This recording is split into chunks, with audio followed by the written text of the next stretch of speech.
Mamlakat rahbarining tegishli farmoni doirasida yoshlarning biznes loyihalari qo'llab-quvvatlanib, respublika bo'ylab 300 mingdan ortiq yangi ish o'rinlari yaratildi. Birgina Namangan viloyatida 598 nafar yoshlar qisqa vaqt ichida Aloqa bankdan umumiy qiymati 67 milliard so'mdan ortiq imtiyozli kredit oldi.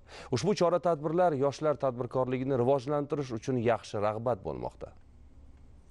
2025-yil O'zbekiston yoshlari uchun yangi imkoniyatlar yili bo'ldi. Davlatimiz rahbari shu yil yoshlarning kreativ g'oya tashabbuslari va tadbirkorlik loyihalarini amalga oshirish imkonini beruvchi 62-sonli qaroriga imzo chekdi. Ushbu muhim hujjat mamlakatning minglab yoshlari hayoti va taqdiriga daxldor loyihalarni to'g'ridan-to'g'ri moliyalashtiruvchi mexanizm sifatida ishga tushdi. Bu borada Aloqa bank Yoshlar tayanch banki tashkil etildi. O'tgan qisqa vaqt ichida Namangan viloyatida yoshlarning tadbirkorlik loyihalari bo'yicha yakka tartibdagi tadbirkorlik, yuridik va jismoniy shaxslar uchun jami 598 ta loyihaga imtiyozli kredit mablag'lari ajratildi. Buning natijasida 764 ta yangi ish o'rinlari yaratildi. Ahamiyatlisi shundan 25,8% xotin-qizlarni tashkil etadi. Shuningdek, yo'lovchi tashish xizmatini yo'lga qo'yish maqsadida 297 nafar yoshlar Damas avtomashinasini xarid qilish uchun 29 milliard so'm mablag' ajratildi.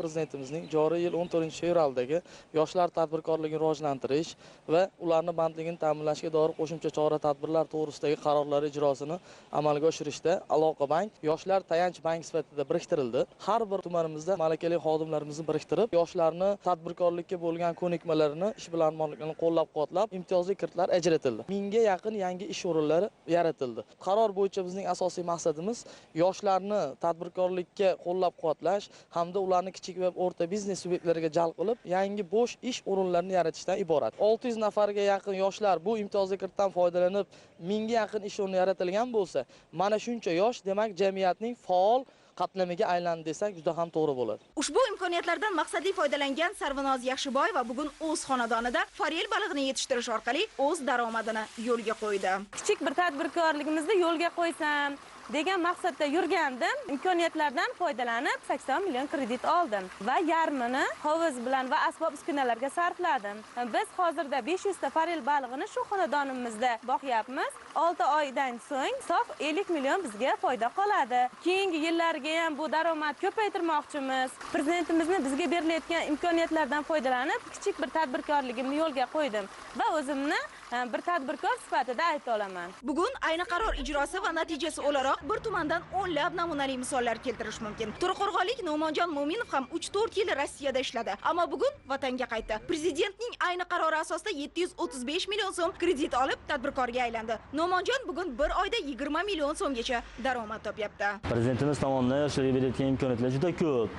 Shundan foydalangan holatda yoshlar yetakchisi bilan onlayn tarzda suhbatlashib, O'zbekistonga keldim. Bank yordamida shu Isuzu avtomobilini sotib oldik. 735 millionga imtiyozli kredit olib, hozir O'zbekiston bo'ylab yuk tashish xizmatini yo'lga qo'ydik. Hozirda 2 ta ishchim bor, 15 million 20 million daromad qilyapmiz. Yoshlar tayanch banki portfelida Uchqo'rg'onlik yoshlar ham faol. Tumanning olis manzillaridan bo'lgan O'lja To'pi mahallasida sport, xususan futbol bilan shug'ullanish uchun sharoit yo'q edi. Ayni hududda istiqomat qiluvchi Temurbek Qosimxonov prezident qarori orqali shu tashabbus bilan chiqdi va 100 million so'm kredit oldi. Natijada bugun mahalla yoshlar uchun mini stadion barpo etilgan bo'lsa, Temurbek yangi tadbirkor sifatida ish boshladi. Prezidentimizga kattakon rahmat. Shunday tadbirkorlarni qo'llab-quvvatlagani uchun, shart-sharoit va keng imkoniyat yaratib berganlari uchun shu imkoniyatlardan foydalanib kredit oldim. Bu yerda bolalarimiz sport bilan shug'ullanishadi. Men bu yerda tadbirkorlikni yuritish uchun ijaraga berganman. Shohruxbek Nurmatov 25 yoshda. U mohir tikuvchi va konstruktor. Imkoniyat bo'lmagani bois 6 yil shahar-mashahar ishlab yurdi. Xorijda ham bo'ldi. Ammo u bugun vatanga qaytib o'zining kichik atelyesiga asos soldi. U maxsus forma tikish va ishlab chiqarish ustasi. Bugun esa u xususiy tadbirkor sifatida ish olib bormoqda. Oyiga 200 ta, 150 ta